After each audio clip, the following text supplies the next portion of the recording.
各位主內嘅兄弟姊妹，今日我哋分享上年期嘅第5個主日，甲年讀經。耶穌對門徒係用2個非常之活生生嘅，可以話係每日都會遇到嘅2個嘅圖像咧，嚟到去描寫天主嘅國，描寫我哋應該點樣做人，點樣去加入天主嘅國。耶穌就係用鹽同埋光。耶穌話：你哋係地上嘅鹽，你哋係世界嘅光。鹽咧，我哋大家都知道係調味用嘅。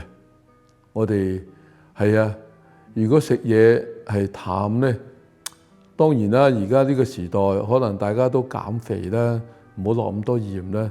但係你完全冇鹽咧，真係好難落口嘅。咁大家都有經驗，我哋去食麥皮係嘛？個麥皮就淡而無味嘅，咁所以好多人都唔中意食麥皮嘅。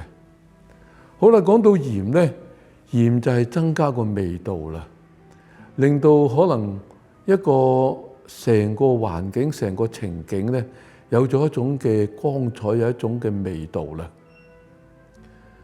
我最近去參加一個婚宴啊。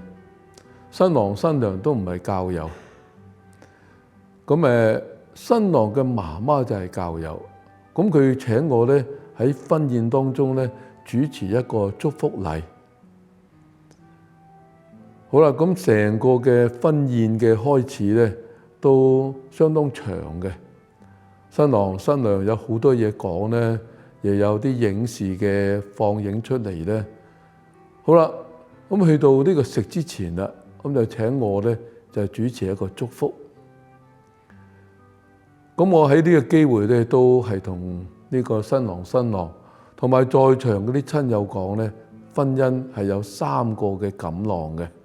第一個錦囊就係不可拆散，第二個錦囊就係時時都為對方着想，第3個錦囊就係喺祈禱當中會得到天主降福，令到呢個婚姻咧長長久久嘅。好啦，咁講完之後啦，就繼續咧係食，即係開始食咧。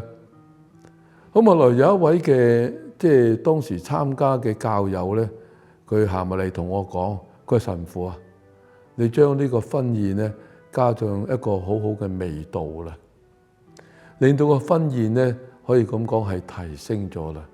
唔單止係一般嘅婚宴，而且更加係有宗教嘅元素喺當中，係天主降福嘅一個婚宴。所以如果我哋任何嘢，我哋加一啲宗教嘅元素喺其中咧，成件事咧會係變咗，係提升咗、提高咗嘅。好似譬如我係帶啲人咧去旅行咧，去團隊建設等等，我哋時都有個宗教成分，我哋盡量睇下可唔可以加嗰2個字咧去朝聖。咁成個旅程又唔同咗格式噶啦，因為有天主喺其中，有嗰個鹽喺其中，成個咧係味道好好嘅。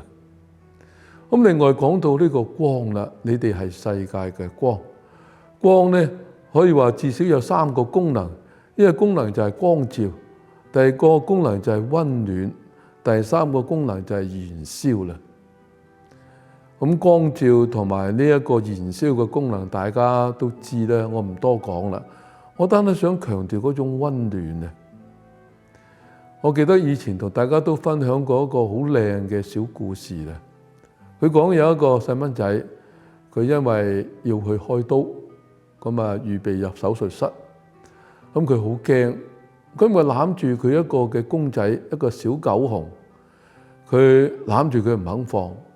嗰啲護士叫佢要放低啦，因為入手術室啦，佢死都唔肯放。好啦，咁跟住個醫生出嚟，點解咁耐都唔入嚟啊？咁個護士就話：呢個小朋友唔肯放低個小狗熊。呢個醫生話冇問題，攬埋個小狗熊入嚟。咁佢行埋去睇下個小狗熊。見到個小狗熊嘅右眼咧係冇咗，於是佢話好，我哋都同埋個小狗熊去做手術。小朋友又做手術，呢個玩具呢個所謂叫做咧玩具咧都做埋手術。好啦，咁開刀完咗啦，咁啊推個小朋友出嚟，仍然咧係抱住嗰個攬住個小狗熊出嚟，而且咧好奇妙地個小狗熊嘅右眼咧放咗個紗布啦。真係呢個醫生係人心仁術，呢個就係溫暖啊！溫暖就係睇下佢嘅需要，我哋去滿全，我哋令到對方覺得係被關懷、被愛錫嘅，就有一種溫暖感啦。耶穌叫我哋去做世界嘅光，就係呢個意思啦。我哋去到邊度帶嚟光明，我哋去到邊度帶嚟正能量，我哋去到邊度都令到人哋覺得一種溫暖感，令到一種嘅被接納嘅感受啦。因父及子及聖神之名，阿們。